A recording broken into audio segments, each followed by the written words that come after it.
How you all doing? Yeah, fine, thank you. Yeah, me And too. how is your day? How was your day today? Mine has been good. Spent a little bit of time at work and then got myself to the gym. And Okay, that was it really. It's been quite a good day. Not too much, okay, not too much work really. nice one, guys. What about you, Patrick?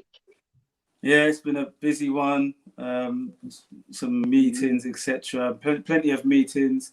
I managed to Okay, go to a school today, crammed in some gym like Darren, and then picked okay. up my grandson from nursery and my daughter from school. So yeah, Oh wow, full packed yes. day for you guys then, and Yep. very active as well.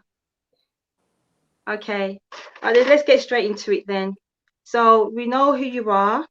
Can you tell our listeners where about in the UK you're from? Remember, this is global. Okay. Do you want me to Okay, go start with first? you, Darren. Sorry, me, yeah? Okay.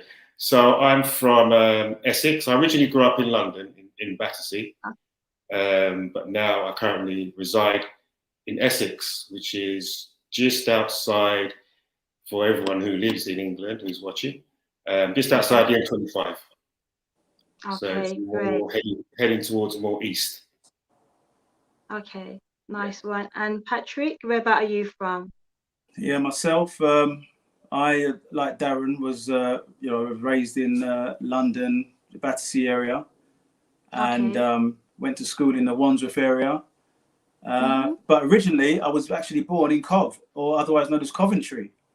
So, Okay. so I've My actually my nephew lives there. okay. Okay. So I'm not far from your neck of the woods. Okay. Nice one. Okay, Darren, seeing Mm. as you're the main person here, can There's a lot of you pressure. um I think there's about 20, but we'll see what we can do, yeah? Okay. When did you have your transplant? I had my transplant November 2018. To be precise, it Okay. was the 12th of November 2018. So Okay. this year would make 3 years post transplant. Just like myself, because I had mine in February the 26th. So Okay, I'm 3 years as well. Yeah. right, okay. So you celebrated Okay. your anniversary as well this year. I did. I did. Great, isn't it? It feels good, isn't it? It sure does. It sure does. Okay. Can you tell us why you needed a transplant? Actually, can you tell us the diagnosis that you had? Because I had interstitial lung disease. What did you Right, have? right. So back in 2015, I was diagnosed with a rare condition called amyloidosis. Okay. So what amyloidosis does, it's a condition what could attack any one of your organs. So you have abnormal proteins in your blood. And Okay. for me, mine attacked my heart. So what it does, it makes that organ ineffective. So basically my Okay. heart wasn't working at its full capacity. So as the Okay. years went by, leading up until the cardiac events I had, it was deteriorating basically. It was deteriorating, being able to pump blood sufficiently around my body. So Okay. yeah, that's what. So did you have pulmonary hypertension? No, no. No. Um, the Okay. the symptoms were very slight, and really and truly, if I wasn't heavily into training, I would have never have known that I was that sick. It was only Okay. training that really discovered it for me because I couldn't train as hard as I used to. So that's how I started Okay. to go to the doctor, and that's what they diagnosed me with. Yeah. Because my symptoms were I was being breathless. I was coughing 24/7 for 22 years. And what else was there? Oh, I was being sick a couple of times a day Mm, throughout the week. So I was pretty bad myself, just for the first part. And then I right. was on medication, which helped. I suppose you was put onto medication as well. Yeah, initially I was for amyloidosis because there's no cure. So Hmm. initially, when I was diagnosed, I was given chemotherapy just to Okay. suppress, yeah, just to suppress the condition. Okay. But as the years went by, the chemotherapy wasn't working, so the amyloidosis started to progress, Okay. and that's what caused me to have the various cardiac events, and then them saying I need a heart transplant. Your condition was really bad then. Yeah, very bad. So Yeah. you had to start going to work and all your fitness Yeah. regime and everything. Yeah. Yeah. So I stopped work immediately. As soon as they diagnosed me, I was told not to go back to work. Okay. Yeah. All right then. Well, I'm so glad you had the transplant and you're fit Yeah. and ready to go now, but you are taking it easy at the same time. Oh, definitely. Yeah. Okay. Okay. So how have you been since your transplant? What you been doing to keep yourself fit, and are you well, you Um, are working, aren't you? yeah. Flexible hours, so it suits my lifestyle currently, because I think when you go through something like that, your whole lifestyle has to change. Yes, So definitely. you still want to do something, but you're not going to do the same things exactly what you was doing before. So I hear for you. me, when post transplant, it was just gradual for me. Okay. Started to walk quite a lot. Same And here. that's, Same here. yeah, started to walk up and down the stairs. I was walking. Funny enough, every time I walked up the stairs, I was doing squats just to build my legs up, because I'd lost so much weight. So I was just going up the stairs if I had to go and get Okay. something, and doing some squats, go back down the stairs. So every time I went up the stairs, I would do some kind of exercise. So Okay. the rehab for me was quite gradual. Um, then they gave me rehabilitation in the hospital, Okay. which pumped my confidence up to start running, because that was my main fear, was to start back running, because my heart rate going up again. Because Yeah, I hear you. I wasn't used to doing exercise for so long and Yeah. having a new heart put inside me, the Mm-hmm. confidence to actually exercise that new organ was a big barrier for me. So the only place I Yeah. could get confidence was actually in the hospital, when they put me on the treadmill and the bike and Okay. stuff like that, so they can see my heart rate working. So from there on end, it's just been non-stop. I've just been going from strength to strength, really. Okay. Yeah. I was a bit like that. I was a bit nervous trying to work my lung as well, Yeah. because it was pretty bad before, being on oxygen 24/7 for 5 years. Wow. So it was quite a strange thing to me as well, having a Yeah. organ inside of me. But Yes. in time we get used to it. Yeah. That's all we can do, just get Yeah. used to it and look after ourselves. Yeah. And that's it. It's definitely a life changer, I would say. Definitely. Okay. Right, we've got a few messages coming through. We've got some from GX Radio, and they're saying that you're amazing, Darren. Thank you very much. And also greetings to Patrick.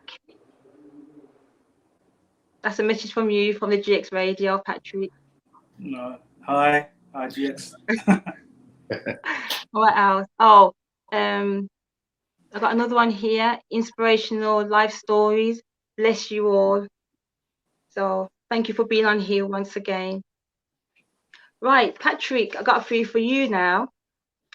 Right, you and Darren have been good friends for a long time, and you've been on a journey with Darren before, during, and after. Tell us, how did you felt when you heard Darren needed a transplant? Well, it's a mixed bag of emotions, to be honest, because so at the point where you hear he needs a transplant, it's actually good and bad news, isn't it? Because at this point you realise that, okay, he's been ill, hasn't been well, he's been going through various, the cardiac issues, etc. And so to know that you need a transplant in many ways, I mean, for me, I'm a very positive person. So I looked at it to think to myself, well, that means it's almost like a cure, because Darren already said that what he had was incurable. And so to me, having a heart transplant, having a transplant would actually be the one actual cure to this disease, this awful disease. So yeah, although it's you know, when you say the word transplant, you guys both know that we're talking some like, I mean, like, you guys are some of the bravest people I've ever come across, because to have to go through that is something else. But at least you know that when you go through it, once you've gone through it, there's a light at the end of the tunnel, because it's you know, you're on the road to recovery, to true recovery. Definitely. And as you know, we're on long life medications now, so that's our life link at the moment. So we just need to keep on taking those medication, as you know, Darren. Because if you don't, you know what will happen. But we love our life, so we've got to keep on taking our medication, whatever happens. Definitely, that's probably one of the sacrifices we have to make when we're sold the transplant, is this lifelong medication. Yeah. You know. Yeah. Your life really evolves around it. No matter what you do, wherever you go, you have those tablets. Do you know what I mean? Wherever you're going, to a restaurant, bar, wherever, tablets are with you. And First thing when you get up in the mornings. Yeah. You know, forget about the phone calls and messages. The medications come first. Medication. But I can imagine it's a small price to pay to still be here with us. Do you know what I'm saying? Like, I know. Yeah. You know, so it's just one of those things. But you kind of get used to it. You know. Yeah. I think before, I'm not sure about you, Michelle. Did they give you a book when you had yours? Yeah, I had a blue book. Yeah. Yeah, and I stopped using mine like 2 years after. Yeah. After I stopped using mine, but initially I really had to use it because there was so many pills. I know. In the beginning, it was really hard. Yeah. Yeah. But now, you would actually never think you would remember. You would never remember all those pills to take. Like when you're setting up your box. Sorry. You know, your Dosset box, like I can do mine now without even looking at what I need to take, because it just sits in the brain. Yeah. When you say Dosset box, is that the plastic box that houses all the pills? Yeah. So you've got, like, mine is done into timings. Right. So mine starts at 8 o'clock, 10 o'clock, 2 o'clock, 6 o'clock. The last set of tablets is at 10 o'clock. Oh my gosh. Full-time job, is it? Full-time job. You know. And then that's not it. When the medical van comes with your medication, you still got to put them in order, and then refill your box. Yeah. Every night you go through, just filling up your box again. Yes. You know? Yeah. But, it's all good. It's second nature now. You know, it's just part of your life. You know what I mean? So. Definitely. Yeah. Right, we've got a message here from Sonia Willis. She said, my brother had a double lung transplant as well, but God eat good. Well done to you all. Thank you, Sonia. And got another message from Trevor Edward. Darren is a real fighter. You go, Darren. Trevor Edward is one of my very best friends. He is. Although Patrick was with me, Trevor Edward, he's one of my, like, bona fides as well. Okay. Yeah, so he's a very good friend of mine. That's otherwise known as Slimmus or Slimothy. I won't ask why you call him that. Well, he used to be mine, but he's not no more. Okay, Patrick, what were your thoughts about organ donation before, and what are they now? Well, to be fair, I've always been an advocate for blood donation and organ donation. Right.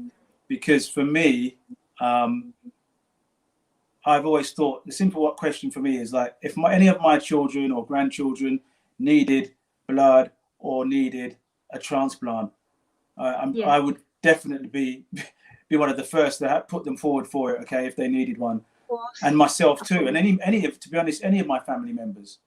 All right, so why would I then not be party to giving up my organs when I no longer need them. It just, to me, Thank it's common you. sense, you know. Yeah. If you would gladly take organs, then you should gladly give organs, in my opinion. You know. Definitely. And if I were in charge, it would be, you know, I know we don't give to receive, but in this instance, in this particular instance, you'd be giving to receive. Like, you don't give, you don't get. Like, in my opinion, you know. Okay.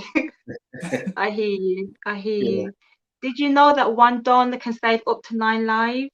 Yeah, Did I you mean, know well, I that? didn't know that in the beginning, but Darren had told me that, and that just makes it Okay. even more amazing. Yeah, definitely. Because as you know, there's quite a few people. Well, there's a whole heap of people out there sick, waiting for organ, either at home, in the hospital, and it's, you know, they need an organ right now, not tomorrow, Yeah, not next month. They need it now, because I remember I was waiting and I was hoping that somebody would come through. I did. Okay, so I was waiting for like over 20 odd years. I was okay, but I still needed a transplant. But yeah, then a year before my transplant, I was deteriorating so much that they had to put me onto the priority list. And I was called up twice. I went down once, and the organ was suitable but not okay to go inside of me. And then the second time they called me, I was too sick to go down. And then the third time they called me, that's when I had my transplant. And I was so glad that I had it. I was so glad. And I told my mom before I went into theatre, because as you know, it's 50-50. So I said to my mom to squeeze my hand when I came out. Even though I was still asleep, I felt that squeeze and I knew that everything was going to be okay.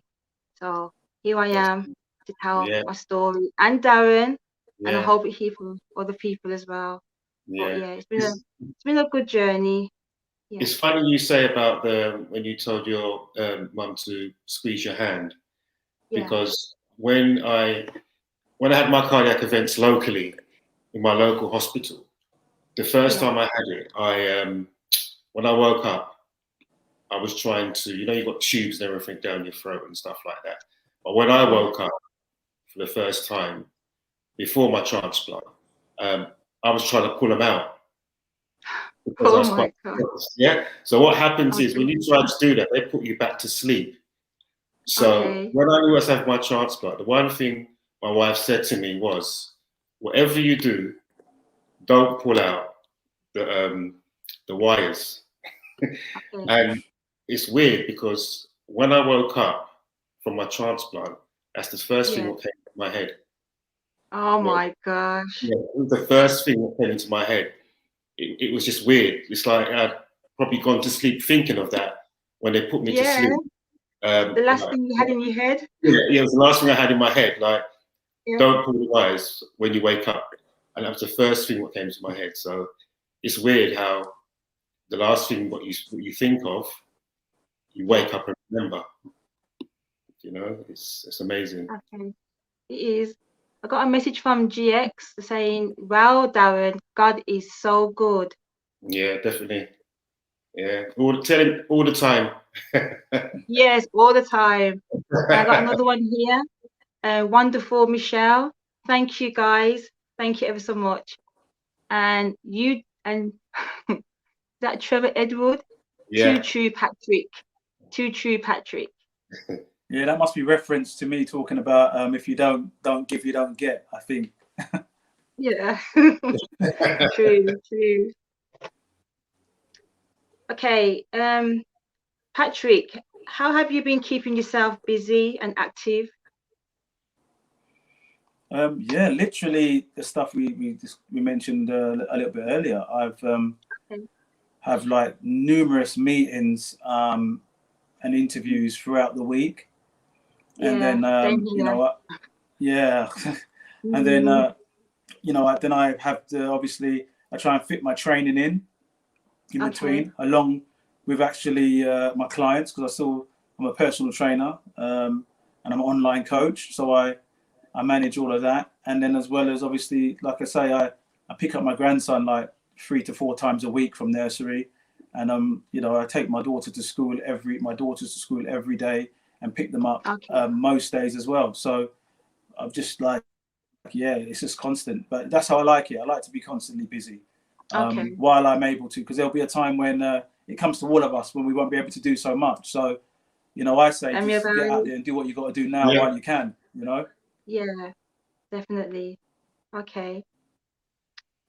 Okay. Darren, what are your plans for the future? For myself, just to remain healthy, definitely. Like I said, I think I'm here for a reason. Same here. Whatever that reason is, I know it will come to light. Like as well as you know. I mean, I had what, three cardiac arrests, 4 cardiac arrests, and So can't believe that. It's just 1 in 10 chance for you to survive. I mean, the first one I had was at home, so, and the rest were in hospital. So, for the future, for me, I think I've set the foundation. It's just to kind of slow down, look at my lifestyle, which has changed. Everything I eat, training and stuff like that. And that's it really. And just continue to enjoy life. Do you know what I mean? Because I think when these things come knocking at your door, it puts everything into perspective that, life can just come banging, can come banging down anytime. I know. With no warning. I know. Do you know?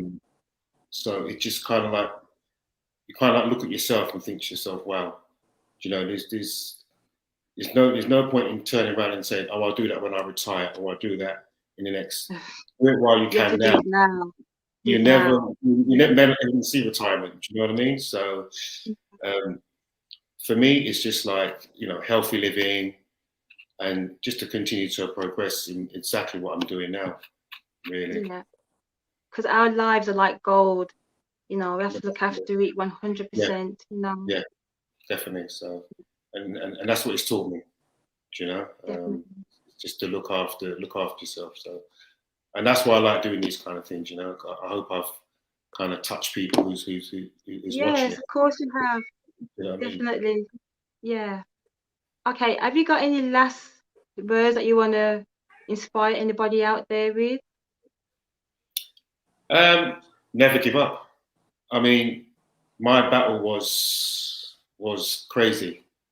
It was crazy. Not just physically, like being in pain, but mentally as well. Because the one thing you don't want to do is to leave your family behind. When you've got kids, wife, your parents and stuff like that, you think no, and that's what you really have got to fight for. And for me, anyone out there, just never give up. Always have that faith, and it will come through, definitely, because it's come through for me, and it will come through for you. Thank you for that. And Patrick, have you got any last inspired words for anybody out there as well? Yeah, just as similar to Darren. I mean, I do think we're going through some serious troubled times. If it's not COVID, it's racial issues. It was Brexit before that. Things that constantly split us as a society. And I think we need to think more about, unity, coming together, and each one of us, being that change in the world that we want to see. So that's my my lasting message, to be honest. Like, yeah, man, we got to all do better. Every single last one of us have to all do better. If not for us, do it for our children and grandchildren. You hear that, guys? Never give up, and let us do better. I've got a few more messages. I've got a couple of seconds. So from the GX family, we're all looking great. That's good to hear. And from Orlando Scott, what are the harshest realities of post-op rehab? So what was the worst part of your post-op rehab? And bless you all. I think it depends on what kind of a purpose, what kind of a person you are. Because I've always been into fitness. So even when I was on my hospital bed, coming from critical care, I wanted to walk up and down the corridor. You know, Okay. I was calling the physios; they wasn't calling me. Every time they walked past, I was calling them. Do you know what I mean? So for me, I've always had a fitness brain, so that's just been me. I think if you're not that kind of person to be of a fitness caliber, then your rehab will take slightly longer. Definitely, yeah. Do you know what I mean? Mm. So that's it really, yeah. And Michelle, if you know this guy, he was probably one of the fittest guys that I know, amongst our peer group. And the only man fitter than me was Darren. You know what I'm saying? So fitness was everything to him. He was, and I think ultimately I think we both agree that ultimately that's what saved his life. His fitness levels. Yeah. Definitely. Definitely.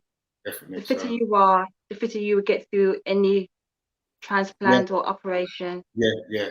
Totally. Okay. Totally. Definitely. Well, guys, I had other questions for you, but I'm gonna have to run and leave. We had questions from Trevor, Edward. All three of you keep up the good work. I had a message from Althea, but I will get Althea's question and then I will ask you that later on. But thank you, Althea, thank you, Trevor, and thank you to the GX family.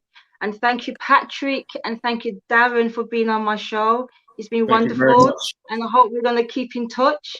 You've been great. Thank you.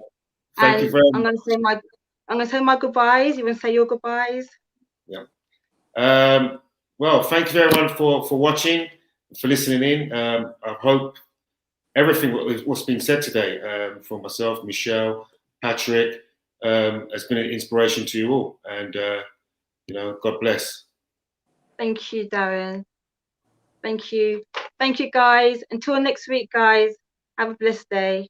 Bye. Bye, everybody. You. Bye. Bye-bye. Some people have seen where God has brought you from. They don't really understand it.